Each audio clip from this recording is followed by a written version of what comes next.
The aircraft carrier Lexington was on a mission against a Japanese naval base called Rabaul. And the attacking ship was soon found itself under fire by 9 Japanese bombers. There was one American plane pilot who stood in the way. His name was Butch O'Hare. He took off into the enemy formation, of course, tracer rounds all around him. He flew straight towards the back of that V of those 9 bombers. And he let loose with his .650 cal, dropping the last bomber in that line. And one by one, he attacked the oncoming bombers until 5 had been shot down and 1 was disabled. His commander later reported that at one point he saw 3 of the bombers falling in flames at the same time. By now, other Americans had caught up to the fight and took care of those other bombers. Someone calculated that Butch O'Hare had used only 60 rounds of ammunition for each plane he destroyed. He had probably saved his ship. Butch O'Hare was the first Navy airman in World War II to receive the highest decoration of his country, the Medal of Honor. During the presentation of that medal, President Roosevelt called it one of the most daring, if not the most daring, single action in the history of combat aviation. Of course, in Chicago sits O'Hare Airport, which is named after Butch O'Hare. Let's jump back in history a little further even. Talk about a different type of wisdom. There was a man they called Easy Eddie. Eddie was working for the most famous criminal America has ever known, probably still this day, by the name of Al Capone. Al Capone wasn't famous for anything heroic, but he was notorious for the murders he committed and the massive amount of money he had made from crime. Easy Eddie was Al Capone's lawyer, and he was very good. In fact, because of his skill, he was able to keep Al Capone out of jail on numerous occasions. And to show his appreciation, Al Capone paid Easy Eddie very, very well. And he also gave him things like a residence that filled a whole city block in Chicago. The house was fenced, had lived-in help, and all the conveniences of the day. Easy Eddie had a son. He loved his son, gave him all the best things while he was growing up, clothes, cars, a good education. And because of his love for his son, he tried to teach him right from wrong, but one thing he couldn't give him was a good name. But Easy Eddie decided this was much more important than all the riches he'd ever given him. So he went to the authorities in order to rectify the wrong he had done. And rectifying that wrong meant testifying against Al Capone. Easy Eddie knew that Al Capone would do his best to have him killed, but he wanted most of all to be a good example and do the best he could to give back to his son. So, working with the IRS, Easy Eddie testified. As a result, Al Capone was sentenced to 11 years in Alcatraz in San Francisco for tax evasion. And within the year, Easy Eddie was shot and killed. These are 2 unrelated stories, right? Easy Eddie's real name is Edward O'Hare, Butch O'Hare's father. Who's the bigger of the 2 heroes, I ask you? If you know, in my opinion, it's Easy Eddie. Somebody that changed not only his life, but somebody else's life. Because of the decisions he made that amounted to something. In the eyes of the world, Easy Eddie may have been a wise guy. But he's truly wise, I think, in a lot of the choices he made towards the end of his life. I think that's the question that should be asked of everybody. Who's wise and understanding among all of us? You know, some people have great ACT scores, high IQs, SAT scores. But that's great. But that's not all that people really admire. What people like to see is an example of integrity. People who use their smarts to make wise choices in life.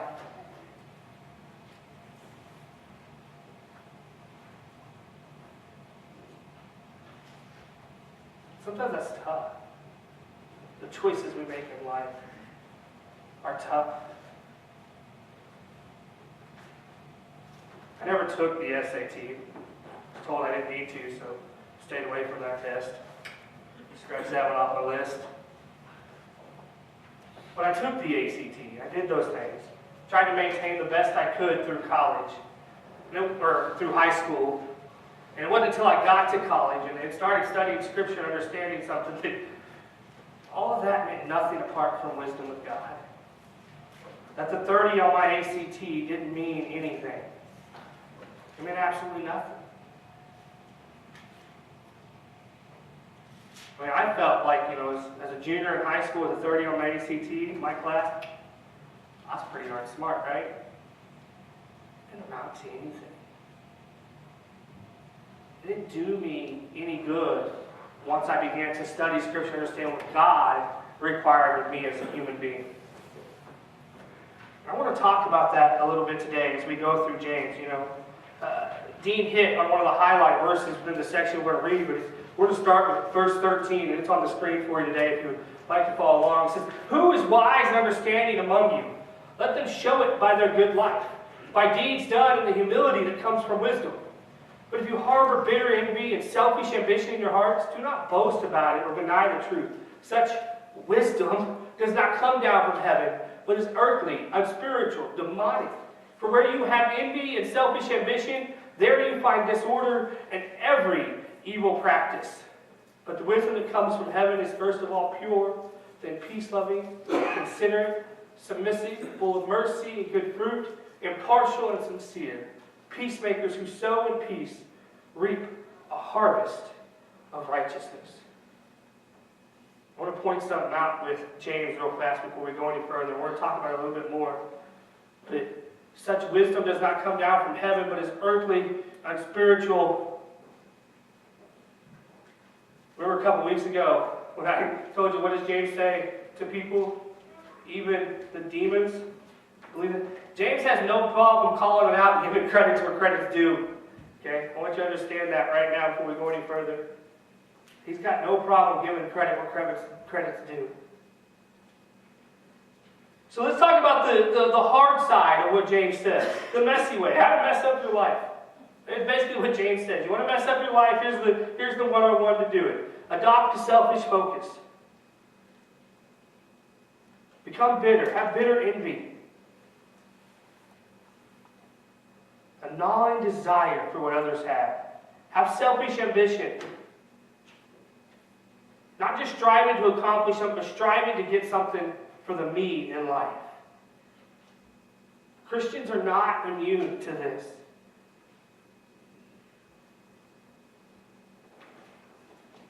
There's a study that says less than 5% of any group in the church is operating with purely Christian motives. The other 95% is asking, what's in it for me? And I know the statistics can be made up real easily, and I get that.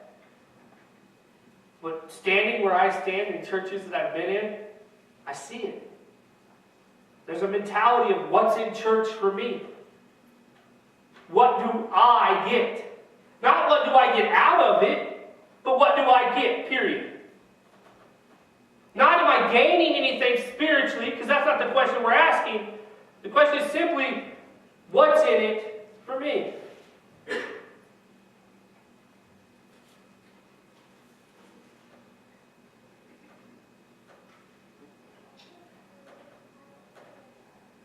The selfish ambition, the bitter envy. And he gives like 3 characteristics of that worldly wisdom. He said it's earthly, which means God's omitted from the picture. There's no absolutes, so you begin to grope for what is right. And we see this earthly desire, we see it all over in our world today. It's what drives some people. It's what the American dream is built upon. Is the earthly desire for more. And because I can't have more, I begin to grope what is not mine. And I become very selfish in the way I obtain life in general.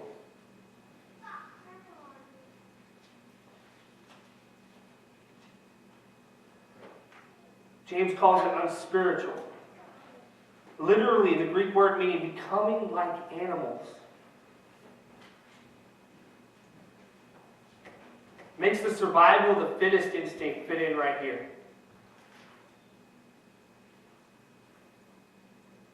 That you begin to run at the things you want, not caring who's in your way or what's in your way. And the third characteristic he gives it, demonic. He says this type of wisdom, wisdom that's not from above, is lined up instead with God's enemy.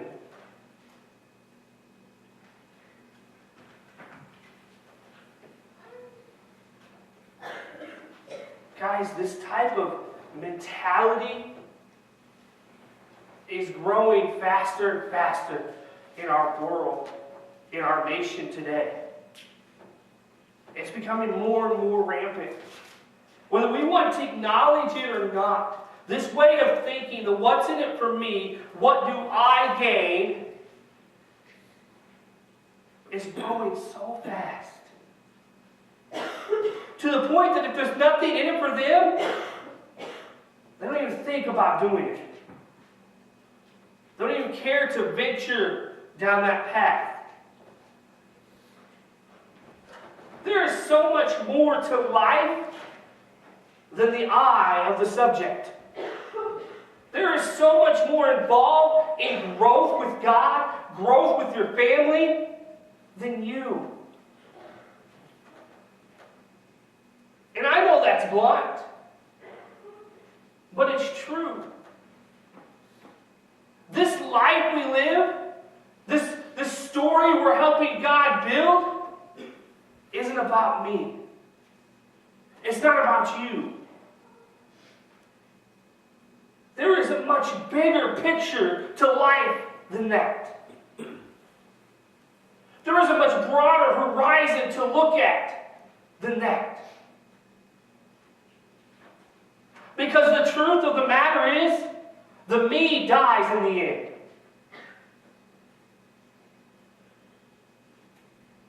Whether that's tomorrow or another 50 years down the road, the me of the story dies.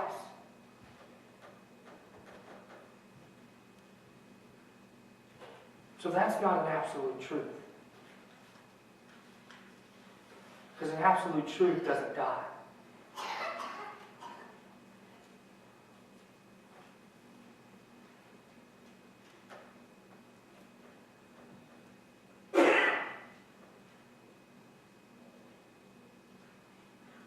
The result of that worldly wisdom brings chaos.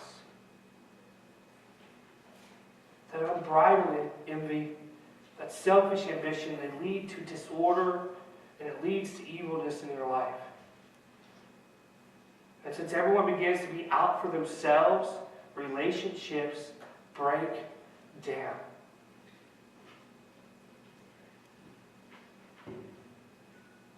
The one single benefit of that wisdom is that a lot of times somebody hits rock bottom. And rock bottom a lot of times leads back to God. That's the only benefit. That mentality is going to lead somebody to a very dark place.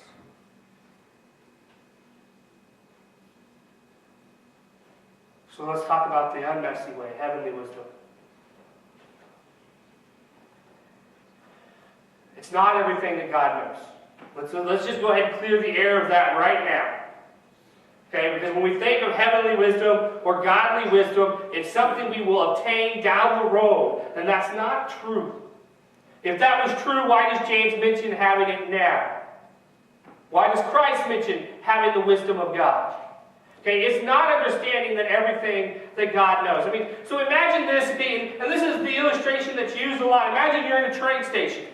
In a subway station. I know a lot of us have never been to a subway, that's me included. But imagine you're in a subway station, right? And you're watching the trains come and go. Well, on the top of the train, a lot of them say where they're headed, right? The next train stop. Okay, now then imagine going, this is what they say godly wisdom's like, going to the control center and staring at all the screens. And now you understand why Subway A has been diverted, Subway B is stopped, and Subway C is full-time going, right? That's what they say godly wisdom's like, and that's not true at all. We don't get to see the whole picture because of godly wisdom. Okay? There are still things happening across this world that we don't know about. Godly wisdom is more like sitting in a car that's got 3 pedals and this shifter thing in between, and learning how to drive it. Learning how to make the choices that involve using that clutch and using that shifter thing to make it go into the right gears and stuff. Godly wisdom is about making the correct choices in the given instance. Understanding that choice A is going to lead me down a bad path, and choice B is the one I know and better make. And no, not all of life is that black and white. But I'm going to tell you, most of it is. When it comes to understanding who God is and what God wants in your life, most of your life is pretty black and white. Most of the decisions you will come upon in life are pretty black and white. Okay? We talk about it, it gets tough sometimes, and we talk about it for teenagers, especially in today's world, that it's tough to make the right decisions. It's only tough to make the right decisions because you don't want to be the outcast. It's not tough because you don't know what the right decision is.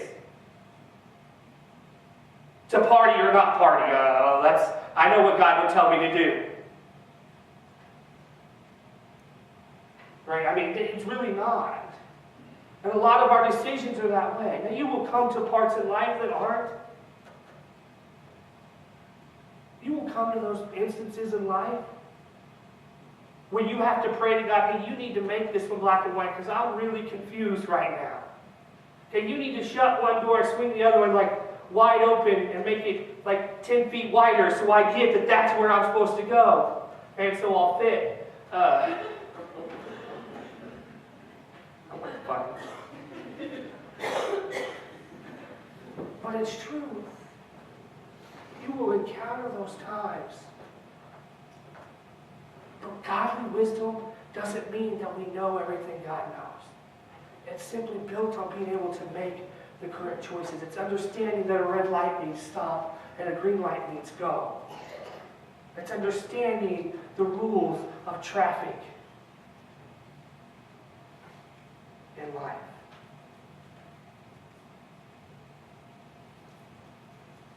That godly wisdom is shown in the fruits of the Spirit. And I think in this section of Scripture we just read, James sounds a lot like Paul. Okay, when he begins to list off his fruits of the Spirit of the wisdom, he says it's, first of all, pure. And not just purity from sexual sin, but it focuses on motives, attitude. It's the opposite of putting yourself first. He says it's peaceable. It promotes good feelings. Okay? Not just a lack of fighting, not just peace from war, but peace. It's considerate. It thinks of others first. It gives love a priority in your life. Guys, with all of our electronic devices and all of our things that we glue to our face, people are so much less considerate these days. They become what I call, and what a lot of people call, keyboard warriors. Right? Behind the safety of a screen and a keyboard, they're a real man. But you put them face to face, they don't have anything to say. And it's a very big problem in our world today. It's a very big problem in amongst our teens. They can shred each other with their fingertips. Okay, we talked about controlling the tongue. I think that scripture needs to be controlling the thumbs. You can say amen to that one, it's okay. Because it's truth. Just because it didn't come out here doesn't make it wrong. It came from here. You can say amen to that one too.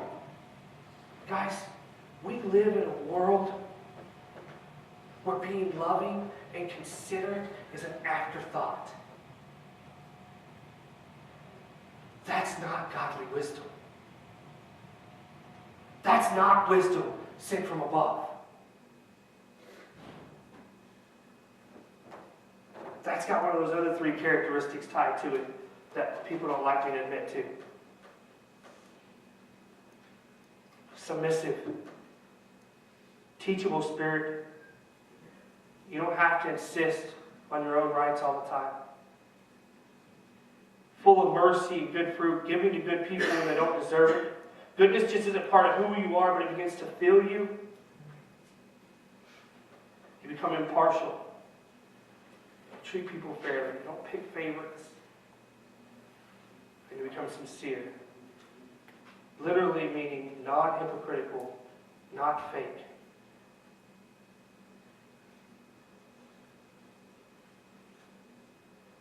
Not many of us qualify in this regard.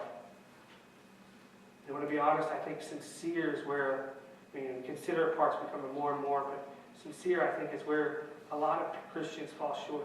There's a story, and I don't know whether it's how true it is, but Conan Doyle, Sir Arthur Conan Doyle, the author of the Sherlock Holmes mysteries, okay, he was a big practical jokester, and once he sent a telegram to each of his 12 closest friends. All were men of great virtue and very respected in society. And it says the telegram said, "Flee at once, your secret's discovered." And within 24 hours, all 12 men had left country. We don't know how true that story really is. But the meaning is still there. That we as people aren't always what we seem. And we're afraid to tear that wall down with others. We're afraid to let them get to the core being of who we are. We're afraid to let that friendship become a friendship.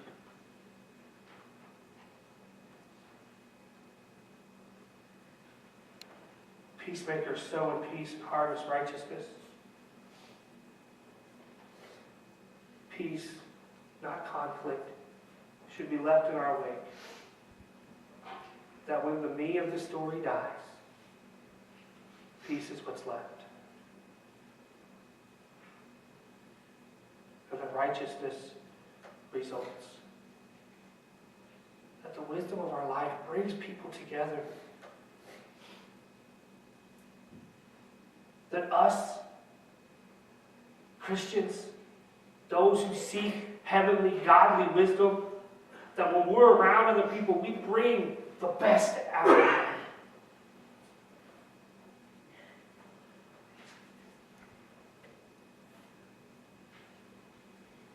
That when we get together, that when we celebrate with one another, that we bring the best out in each other.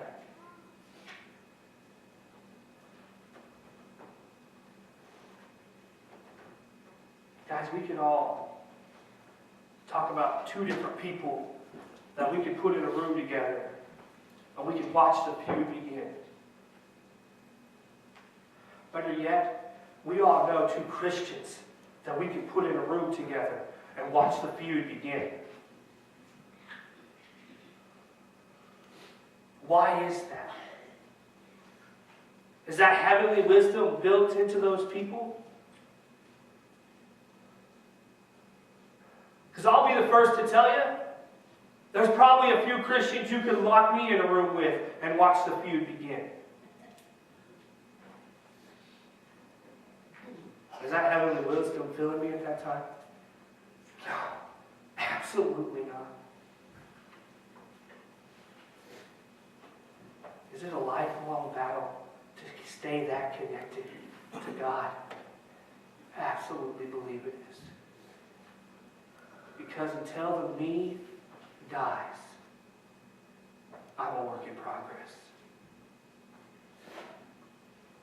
Some of you know, some of you don't know, I am enrolled back into Manhattan Christian College. I'm taking a class on Monday nights right now. And the class is called CPE. Okay? It's clinical psychological something. Basically what it amounts to is the clinical method of practice. So I get in a group with 5 other guys right now and our instructor, 4 other guys and our instructor, and we talk about our week.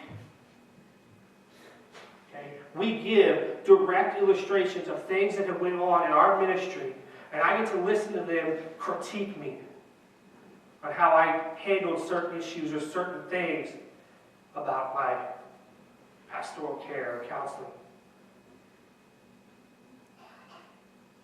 And to me at first I was like, yeah, I don't want any part of that. But here's my thing. How many times have I sit in my office, counseled somebody and they left, and I went, man, I hope I said the right thing. Who's going to tell me I didn't? Right? So I get 15 weeks, approximately, to sit and listen to 4 other guys tell me I did. Or I did, maybe. And the wisdom that I've already, I'm 2 weeks in, the wisdom I've already obtained from some of these men is incredible. There's another young man in there, about like myself, who hasn't been in ministry very long. There's another guy in there who's trying to gain his board certification for chaplaincy, which is the class that's required for that. And he's been in ministry, was full-time minister for 30-some years. And just the wisdom I gained in just one class, because the first class, any of you have been in a college class, you just go over the paperwork and it's pretty dry and boring. And yeah, the second week though, we actually jumped into the meat of it right away. And just the wisdom I feel like I gained from just that 1 week. Listening to other people's godly wisdom come out. Now guys, you don't have to take a college class and pay some school thousands of dollars to gain godly wisdom. Those people should be structured and built into your everyday life.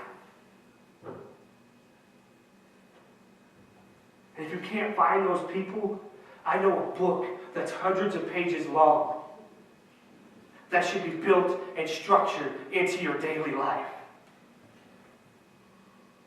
That I spent 4.5 years as a textbook with, and I still can't begin to glean the amount of knowledge that book holds. That's incredible.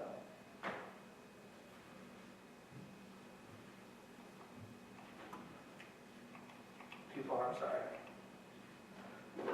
What is your ambition in life? What is the wisdom you're seeking? Are your goals that you've set virtue of the same things God would have set for you? Or are you just waiting around to hopefully leave your kids a couple $1 million and call life hunky-dory because that's what life's about? Because I go back to the illustration where we started this morning. Do you think Butch O'Hare cares enough to fly at 9 bomber planes by himself if he hadn't watched the sacrifice his father made in his life? I'm going to venture to say no on my own. His father just kept what he was doing and passed that on to him. Said, hey, look, Al Capone will take care of you for the rest of your life. Just do as he says. Some of you already go, that sounds dumb. And yeah, it does. But that's what he could have done. That was the legacy Edward O'Hare could have left to Butch. And I don't think we have O'Hare Airport in Chicago, Illinois. I can give you instances from my own life. Many of you can give me instances from your life. That if so-and-so hadn't looked at me and sacrificed of themselves, I wouldn't be here today. And I can guarantee you that is true of me. That if somebody else hadn't used their godly wisdom to remove the me from the story and to turn that to God, I wouldn't be here today. I would venture to say that if certain people had done so, I wouldn't be alive today.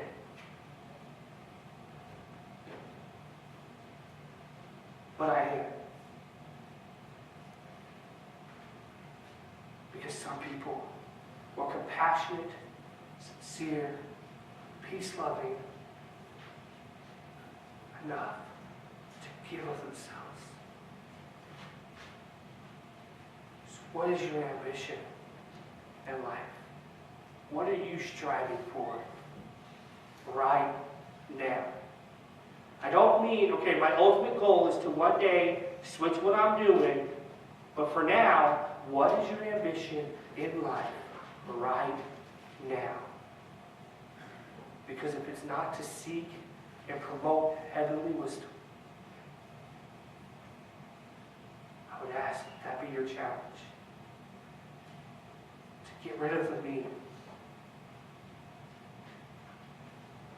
To lay the me down before the Lord today, right now. And make it about Him.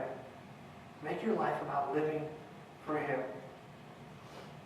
And guys, there's going to come points in your life, even after you've laid it down, that you want to put your foot down and say, I want it to be about me. And that's okay. We get to ask that question to God sometimes. What about me? Or do I get anything? Abraham did it. Moses did it. And because of it, neither one of them got to see what they were promised.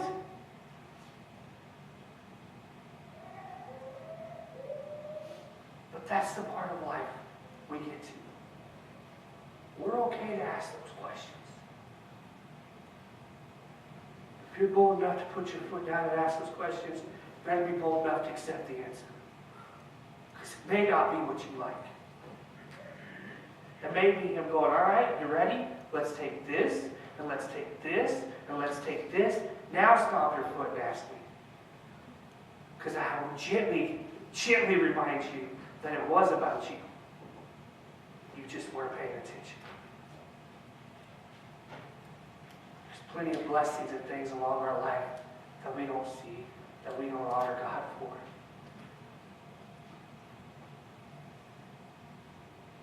So what is your ambition? What are you striving? What are you seeking for right now? Pray with me. Father God, we thank you so much for this time to come and to be gathered in your house. And God, we just ask now that you help us to lay aside our selfish ambition, our lustful desires for the me of this story. That we lay those aside and we begin to live for you, devoted to the wisdom that you want to give us each and every day. Living according to your word. Making decisions according to what you have in store for us. God, again, thank you. And I just ask, Father, that if anybody here needs to lay those things down today, Father, that you begin to work in their lives right now. It's in Jesus' name, amen.